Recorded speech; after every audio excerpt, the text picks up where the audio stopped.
Hey guys, here's another amazing story from my father's interviews. This one is just a fantastic group of lessons in life. And these are some of the most powerful lessons I've gotten from him. Power here is in how you can alchemize a very difficult, challenging, traumatic situation, that it can create something within you and it can become your superpower. So this is really, really, really good. This one's called The Farmhouses.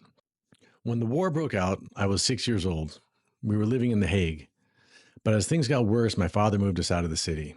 We left with the ship, a carnival boat loaded with prizes and goods from the life we used to live: watches, clocks, jewelry, dolls, toys, things that used to be worth something. But once the war started, none of that mattered. You couldn't eat a clock.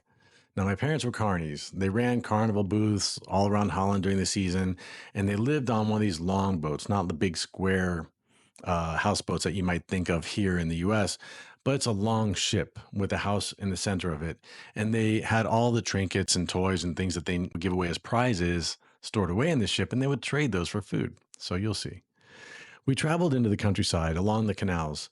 We would moor the boat wherever there were farms nearby, not villages, just open fields with scattered farmhouses.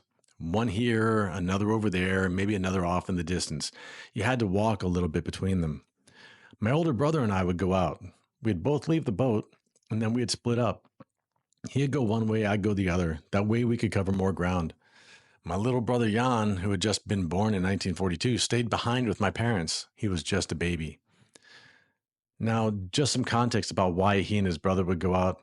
He explained to me that his father had to hide in the boat during the day and couldn't come out. Any able bodied male was being picked up by the Nazis and sent to a work camp. The Jewish population, they were sent to concentration camps, but every other male was being picked up and sent off to work camps. My father explained that as boys, it was up to them because my father couldn't risk going out and getting caught. So I'll continue with the story now. I was 8 years old at the time. I'd walk across the fields from farmhouse to farmhouse, trying to trade for food. Sometimes we had things to offer: a doll, maybe a watch, something we still had from the carnival days. But often, I was just asking. You learn how to read people fast when you're hungry. I didn't have a big speech. I used my eyes. That's it right there. You can speak with your eyes. You can feel if someone might be kind or if it's best to just move on. That man, when he told me that, everything clicked in my mind about what made him who he was. He said, I didn't even think about it that way back then. I just did what I had to do. And somehow I always came back with food every time. My brother didn't always. He tried, but it didn't always work out for him the way it did for me.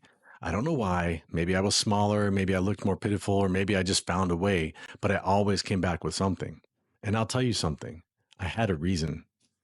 There was a baby on that boat, my little brother, and I knew he needed food. That's all it took. I didn't have any doubt, not even as a kid. I didn't know how I was going to do it every time, but I knew that I would. I had to. And this story, man, I get goosebumps telling this because it's powerful. And this is the key to his success in life. Over and over and over again, his stories are filled with this sense of belief. And it's my belief that this all started at that time when he was a kid. He had developed two things: one, incredible communication skills and ability to read people, an ability to connect with them and say the things that they needed to hear so that he could get that help from them that he needed. Later on in life, that turned into sales, networking, building relationships. And then the second thing is this tremendous belief that he was going to succeed. He didn't have any doubt. And this happened over and over and over and over again, almost to the point where, it's hard to believe, but he was right. So, yeah, the power of belief and the alchemy of trauma into triumph, you know? So those are two things that I hope you guys get from this story. It really, really is a meaningful story for me. It's a very personal story. It's part of what makes me who I am, having heard these things and seen these things and embodied these things in my own life over the years. It's taken me a lifetime to get there, where something he learned in 6 years, but I didn't have to live through a war. And that's the difference, right?